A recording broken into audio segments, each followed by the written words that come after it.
This is the most inclusive course on cotton fiber to fabric quality and manufacturing.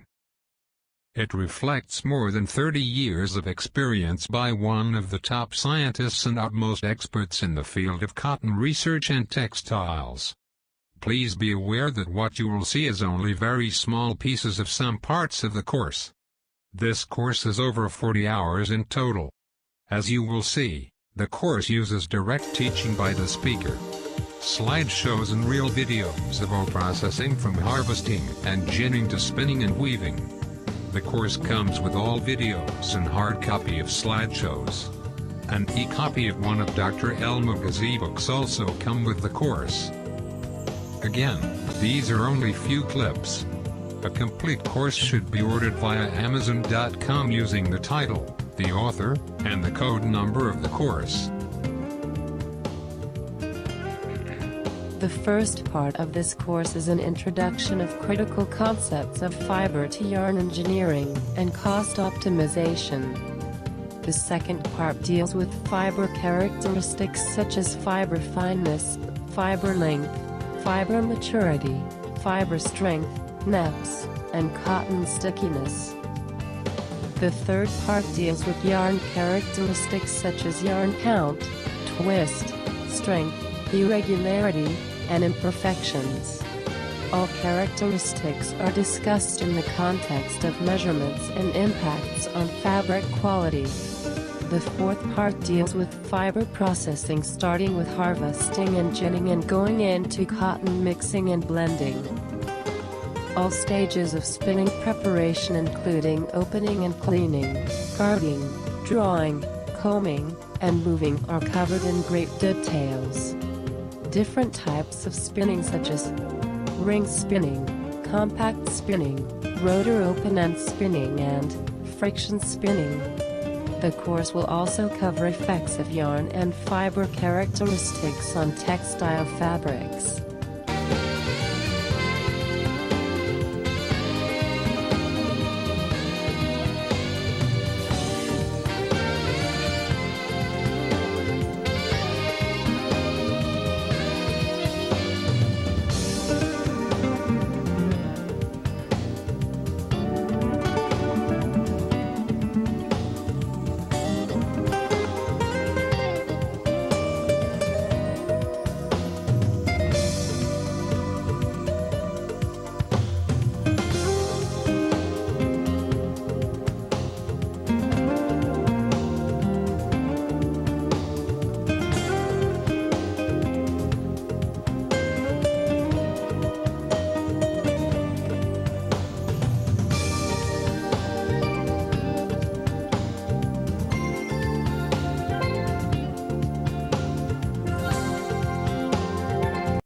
Perhaps the most important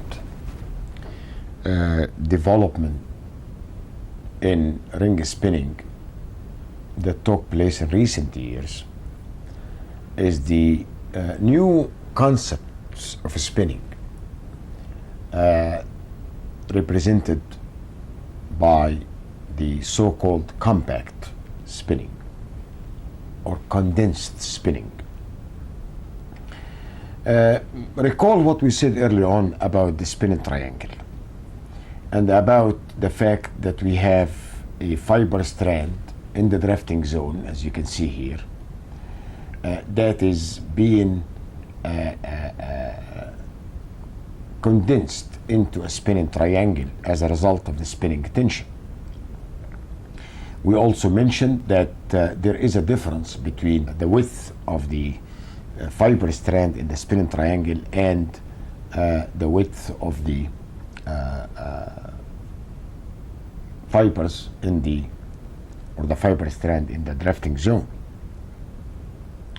And we also mentioned the side effects of that, which is the fiber divergence. Okay. In the past, fiber divergence were controlled largely via changing some of the parameters, the use of different roving count, controlling of the break draft. So there has been many efforts to reduce that diversion. And as we said, those fibers may either fly out and create nips or slubs around the yarn, or if they don't, they will be projecting out of the yarn, creating hairiness, and overall they are not going to contribute to the bulkiness of the yarn, meaning that they are not going to contribute to the strength of the yarn.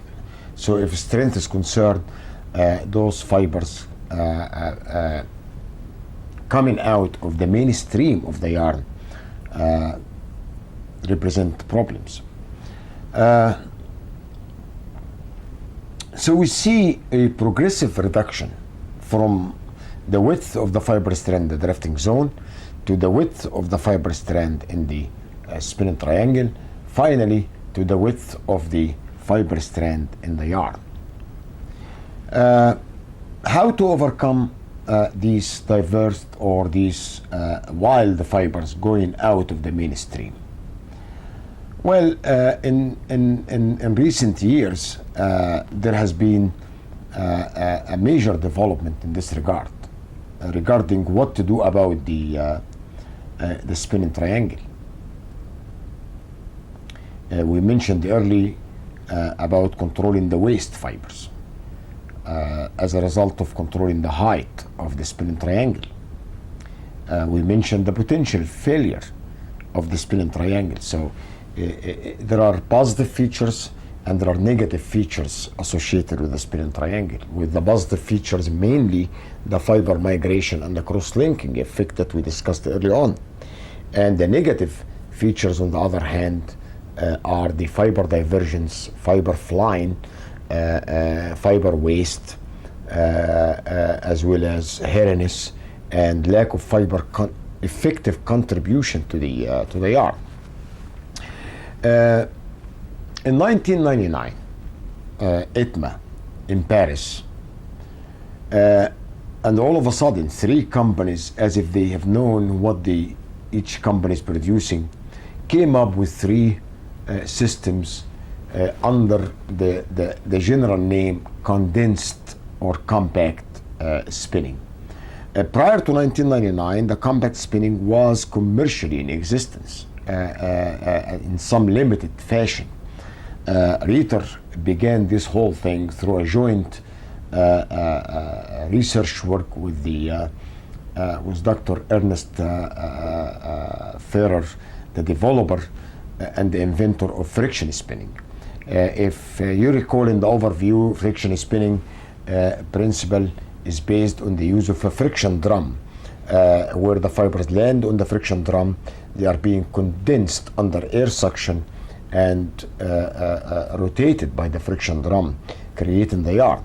So the joint venture between Rieter and Dr. Ferrer was based on using a friction drum or a perforated drum similar to the one that's used in the friction spinning, and that is a drum that we see here. Now notice the changes here. We have a roving beam fed to an inclined drifting system, just like the normal ring spinning, but in the nip of the front roller here we have a slight change. The bottom front roller is now a perforated drum with air suction, okay? And in the top roller is a pressing roller, as you can see here, okay? And right after that we have another nipping point. And what that does, it basically eliminates the spinning triangle as we know it, okay? And the idea here was, once again, if we go to this issue here of fiber divergence, the idea of condensation, the idea of air suction is to have all those fibers at this zone here all compacted against the friction drum, against the perforated drum. So no fiber waste or no fiber loss is encountered, and that's basically what happened here, okay? Let's take another look at the COM4. That's a side view. Here is the drafting system. Here is the perforated drum and of course that's the airflow suction, okay, and here is the other nipping point. Here is a closer look, okay, as the fibers comes out are being condensed against the perforated drum. So it's a condensation of the fiber flow coming out of the nip of the front roller.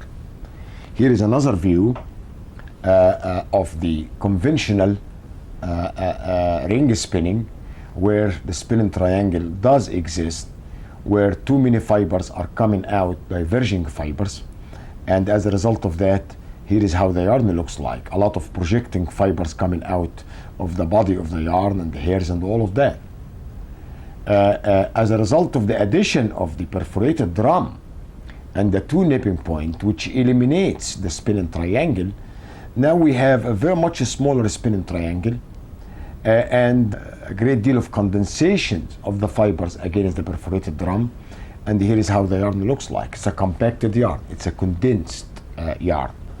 Here is another system that was developed by Zinser called the Aircom Tex 700. Again, it works on the basis of eliminating the spinning triangle.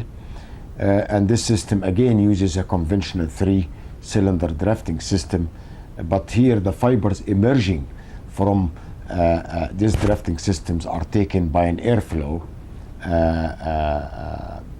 and condensed under suction. So we're talking about another air suction system.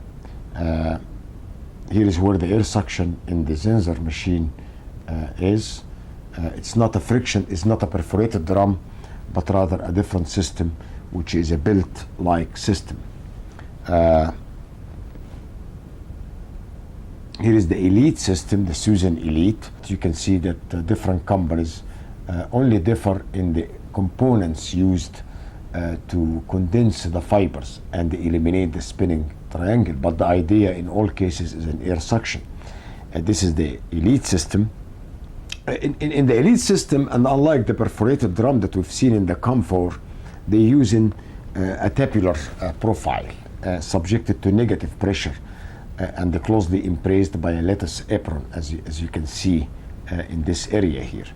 The delivery top roller, which is this point here, fitted with the rubber cuts, is pressing against the tabular profile and drives the apron, so forming a delivery nipping line. This is the tabular profile, as you can see here, okay? And you can see that only in that slot here that air is being sucked through the system, okay? So it's not all over the drum here, but only on a curved shape, okay? The tabular profile has a small slot. This course covers statistical process control from entirely practical approaches. It takes you from the concept of a process and a system to control charts to process capability analysis, and finally to the Six Sigma applications in business and manufacturing. The speaker and author of this course